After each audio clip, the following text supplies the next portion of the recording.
Everyone, something clearly is going on here. We're going to go ahead and talk about it. We're going to dive a little bit deep into where this is going and what we think this actually is. Yesterday, late at night, at least for my time, someone just moved 3.3 billion XRP in the span of about 10 minutes. 6% of the total circulating supply. But as always, it will not mean anything at all.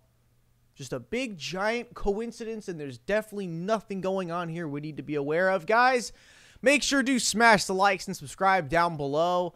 Yeah, so yesterday, 3.3 billion moved from Bittrex, who namely is a Ripple on-demand liquidity partner to use XRP for settlement with Ripple's banking and non-banking customers. 3.3 billion moved in 10 minutes. 6% of the total circulating supply and 3.3% of the entire XRP supply moved in 10 minutes off of a Ripple ODL-enabled exchange. Guys, where did it go? Where did it go? People started saying in the comments here that this was going to an unknown wallet? I don't know where it was in the replies here, but I started seeing some tweets that this is just an unknown wallet address. But if you go down into the whale alert page, because I tracked down, the profile and all these tweets here, and I checked most of these, and all of them, they go to different addresses, all right? Unknown, so let's just read the first three letters, RNC. Next one, another unknown address, RLG. Another one, RS4, all saying unknown address. They don't know what it is. But if you look over here on BitHomp, this is actually going to Upbit. So we've seen a gigantic movement from Ripple ODL-enabled partner Bittrex over to Upbit. Okay? Now you look at this wallet here, you might be going, Alex, what the heck? This only has 500 million XRP. That doesn't make any sense. They sent 3.3 billion. Okay, well, RNC, remember that first one? RNC, supposedly unknown, goes to Upbit. The next one, RLG, goes to Upbit again, but a separate wallet address. What looks to be a separate offline wallet. RS48, again, back to Upbit on a separate address. Who is Upbit? Upbit is a South Korean cryptocurrency exchange. A little bit of perspective here on how big Upbit is. If you go to the XRPL markets data here and look at the liquidity, Upbit should be somewhere near the top here. I know BitThumb is the #1 most liquidity for XRP in South Korea, especially when the coin is pumping. The XRP to Korean won pair usually is the #1 fiat liquidity for the time being when XRP is pumping. Upbit is usually up there as well, but since XRP is in a consolidating phase, that's what I'm trying to say here. That's the point I'm trying to make, is that when XRP is pumping, moving like crazy, BitThumb, XRP to the Korean won, is usually the most liquidity for XRP to fiat currency when it's pumping. But again, since we're consolidating, it's not doing that. But imagine Upbit is somewhere near the top here. Not sure why Upbit is not on the top volume for XRP. That is very confusing. And now I think I'm kind of making an ass of myself, pulling up the XRP markets data mid-video to show you. But there it is. XRP to the Korean won, Upbit number 142. But I'm telling you, it's not always down there. It's showing this exchange has about $1.8 million in the last 24 hours for XRP volume. But when XRP is pumping, you guys know Korean won, BitThumb, and Upbit are always at the top here. So it doesn't seem like the biggest exchange when we're, looking into it there. I think I read the wrong metric for the volume, but where is it again? Upbit right there. It's actually 66 million in the last 24 hours. So look, Upbit is doing 66 million in the last 24 hours, but how the heck is FMFW.io with ETH with 1,800 volume in the last 24 hours and 3 million and $7 in the last, I mean, what the heck? Why is CoinMarketCap putting BTC Turk Pro with like literally a McDonald's like a freaking Big Mac meal at McDonald's worth of volume above the Upbit South Korean one? Doesn't make any sense. Look at that. $66 million in volume. Last 24 hours, XRP to the Korean won. Why is it all the way at the bottom here when it's doing more volume than these ones. See, look at that. Look at that. Binance XRP to the Binance stablecoin, 62 million. Upbit, which is the large exchange that just got sent a shit ton of XRP, is doing 66 million, but CoinMarketCap decides to put that all the way down here. I don't know what that's all about. You guys know CoinMarketCap and XRP have had some beef in the past. But yeah, gigantic exchange. It should be ranked as the second most liquidity for XRP at the current moment. That's where $3.3 billion of XRP just got sent to. I'm going to tell you this, guys. 3.3 billion XRP going from a Ripple ODL-enabled exchange to one of the, I'd just say one of the biggest exchanges in Korea. You want to argue between Upbit and BitThumb. I mean, pretty much one of the largest exchanges in Korea. 6% of the supply gets sent over there to 6 different wallet addresses within 10 minutes. This ain't one person, guys. Let me tell you this. It ain't one person. This is a big boy move. I don't know what's going on there. I know Korean banks such as Shinhan and Woori Bank, they have trialed XRP in 2017. I do know the Bank of Korea actually recently tested Ethereum and called it insufficient, quite literally, because, hey, the Korean country, look, I've been there, 2 times for like a couple months vacation, and I'll tell you about that country. They love shit fast. Food, subway, bus, service, taxi, everything in that country is based off of speed. So I imagine, I don't know exactly what to call these transactions here. Let me know what you think down in the comments below. What is going on? Do you think this is bank XRP movements? Do you think this is big financial institution non-bank XRP movements? Is this hedge fund movements? Is this collateral being used for some loans? I mean, I don't know what's going on here. But when 6% of the circulating supply and when 3% of all XRP in existence gets sent across the ledger within 10 minutes, there's something going on there, and I really don't want this to go under the radar and just get thrown under the rug in the community, because what the hell, man? That is a lot of XRP, very, very short span of time being sent in 6 to 7 separate transactions. Okay, this isn't, the XRP escrow or anything. This isn't some, glitch IOU transaction. This is real transactions happening. Why the heck did 6%, 3.3 billion of the supply become moved in 10 minutes? You tell me. In the comments below, you tell me. And you know Korea loves XRP, man. They tested a long time ago. One of the first videos on my channel to ever break over 10,000 views in 2017, one of them was about, hey, Korea, largest banks just got done trialing XRP. All right? So keep an eye on that, guys. Don't know what's going on there. A little bit interesting. Don't believe in coincidence. All right? Basically, I mean, dude, at current prices, $1 billion got sent over the XRP ledger in 10 minutes. Is that some goddamn on-demand liquidity going on? Like, I don't know, man. My mind is starting to wildly speculate. Let me know what you guys think in the comments below. Next one today. As you guys know, look, the Ripple has come out. We made the video yesterday about Ripple saying, hey, as we approach the beginning of the end of the lawsuit, and before saying that yesterday about, December 2nd, Stuart Alderty, and I'm getting flamed in the comments by you guys about pronouncing his last name. I mean, I don't know what to think of it. What? Like, what is it? Stuart Alderty? I don't know. I'm getting flamed. I literally, there was a top comment on yesterday's video getting 10, 15 likes, flaming me for pronouncing his last name. But honestly, man, I no clue with that one. But back to the main point here, not to go off on a long tangent and bore you guys. Yesterday, Ripple says, hey, beginning of the end of the lawsuit. December 2nd, 5 days ago, Ripple says, mine's going blank here. Drawing a blank. What the heck did Ripple say on December 2nd?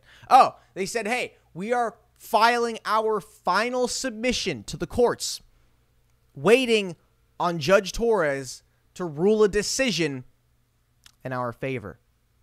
And Jeremy Hogan, the reason why I'm mentioning this guy is because Every time we get groundbreaking documents, I would love to list them all, but I can't remember it off the top of my head because there's so much things. Like, there's a lot of things with XRP I can't name, off the top of my head just like that because there's so many. Like, if someone asked me, like, oh, who's Ripple's partners? It's like, dude, I couldn't even tell you if I wanted to. But the thing is, when groundbreaking documents come out or news with the Ripple versus SEC lawsuit, the biggest thing you got to look forward to is Jeremy Hogan's next video because they always hit over 100K views. It's a clear and concise, edited, funny little, sometimes having little jokes in the video, about 12, 15 minutes long. And Jeremy Hogan is the real guy to go to for the Ripple versus SEC lawsuit. See, here on this channel, hey, I'm going to bring you guys the news just like yesterday, fresh off the press, 1 hour. Here's what Ripple said. Jeremy Hogan, in hopefully tomorrow's video, is going to give you his full-on, maybe not legal advice, but he will give his opinion as a person in the legal space. So he says, people have been asking about a video on the Ripple versus SEC case, and it's coming. This is a big one because it's time to make who's going to win and why predictions. So I'm taking my time and thinking things through like I hope Judge Torres does.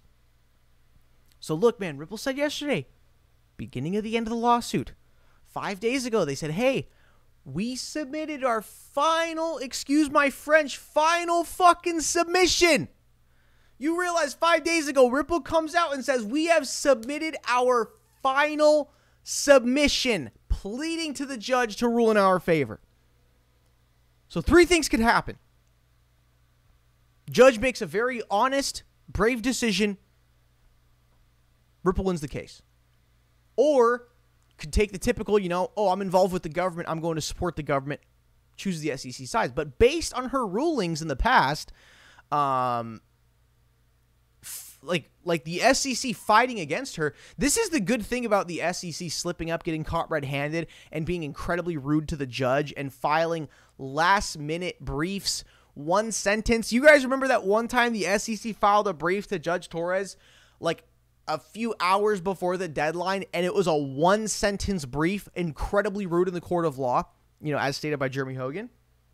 So the good thing is that in the kind of the first few months of the Ripple versus SEC lawsuit, it was kind of, okay, SEC and Ripple fighting each other. But then this last year, the Ripple and the SEC lawsuit has primarily been the SEC fighting the judge. Ripple comes out and demands the SEC turn over the Hinman documents. SEC goes, oh, no, you are wrong. That is totally irrelevant to the nature of this case. And then Judge Torres says, okay, I've seen the facts here. I see the corruption. I see how you guys could be playing favorites with certain cryptocurrencies. Okay, SEC, I order you to turn over the Hinman documents. The SEC says, no, screw you, Judge Torres, gives her the middle finger and goes, no, we are not turning this over. We object your ruling. And then Judge Torres comes in with the iron fist and says, no, Coinbase, you are going to turn that over because that is damn relevant to this case because you're playing favorites here. You're playing favorites here because someone's stuffing someone's pockets somewhere. All right? So the fact that this is going to come down to essentially Judge Torres making the ruling. So 4 things could really could be the outcome of this ruling. Let me bring it down to you. So I'm not Jeremy Hogan, but I'm going to bring it down. There's 4 things that could happen. I've read a lot of Twitter tweets and stuff from John Dean Crypto Law US. I kind of general understanding of the 4 possible outcomes. 25% chance for each one theoretically, right? First one is Judge Torres rules in favor of Ripple. Simple. Second one is Judge Torres rules in favor of SEC. Simple. Third one is this case ends up going to trial. I really hope that does not happen. Jesus Christ, that better not happen. The fourth one is there could be some sort of half Ripple win, half SEC win. I know it doesn't make that much sense, but it could be basically, okay, yeah, Ripple in your early days was kind of a security, but now with the current ecosystem and the current developments in the secondary market liquidity, now it's not a security. So there could be some sort of ruling where it's like, hey, you know what? At the beginning, definitely could have been, treated like a security, but now XRP, is not having the characteristics of the security. So that's all the 4 outcomes. And in Jeremy Hogan's latest video, he's going to give his best opinion and his predictions on who's going to win and why. And god dang it, it better be Ripple, man. It's been a long time. They beat us down. They brought down the coin from 70 cents to 17 cents. They wiped out $1 billion of market cap. They, crushed the community morale to the core. But you know what? We gave them the middle finger. We fought back. Soccer team of lawyers. We bounced back that price from 17 cents to $2 a coin. Fuck the SEC. We got to win this lawsuit, baby. All right? Next one here from Matthew Kahneman. I'm beginning to think that these authors are only reading the SEC documents. Quick to mention Kik, Telegram, and LBRY. They never discuss the differences in those cases. Differences noted in Ripple's motions replies. That, and there was no XRP ICO. That's the biggest thing going for Ripple right now, was there was no ICO. It was a decentralized token created by early Bitcoin developers, and then later down the road, the Ripple company was formed. And that's the thing. There's a lot of commentary from, non-XRP non-XRP supportive sources. And basically all this, crypto media crap that are just trying to, farm ad revenue from whatever they can by pissing people off and spreading FUD. Essentially, the pro-SEC commentary, the SEC supportive commentary is just, oh, well, you know what? Look at the Kik, Telegram, and LBRY. Oh, the SEC won all of those. That means you're going to win Ripple. No. Kik, ICO, Telegram, ICO, LBRY. From what I know, it is kind of an ICO company, first token, second kind of thing. But no, just because. Look. See? Look what you can see in the meta tag right here at CoinDesk. The history and future of crypto securities law told in 4 acts. Kik, Telegram, LBRY, and Ripple. And they're just going to go, oh, Kik, oh, SEC 1, Telegram, SEC 1, LBRY, SEC 1. No. Just because you flip a coin 3 times and it's heads doesn't mean the 4th time it's going to be heads. That's gambler's fallacy. Every single individual, roll that's got a chance. That each has its own chance. But yeah, you guys, sure you might know about that if you, have a little bit of a gambling bug in you. It's that gambler's fallacy, If you're rolling things and things are going. I'm trying to think of one on a gambling game, but it's like, if you're betting on roulette, let's say you bet on roulette and you bet on black, 4 times and you hit it 4 times in a row and you're like, you know what? It's hit black 4 times. Now it's got to be red. It's like, no, it's a gambler's fallacy. Every single roll, it's got its own chances, right? All right.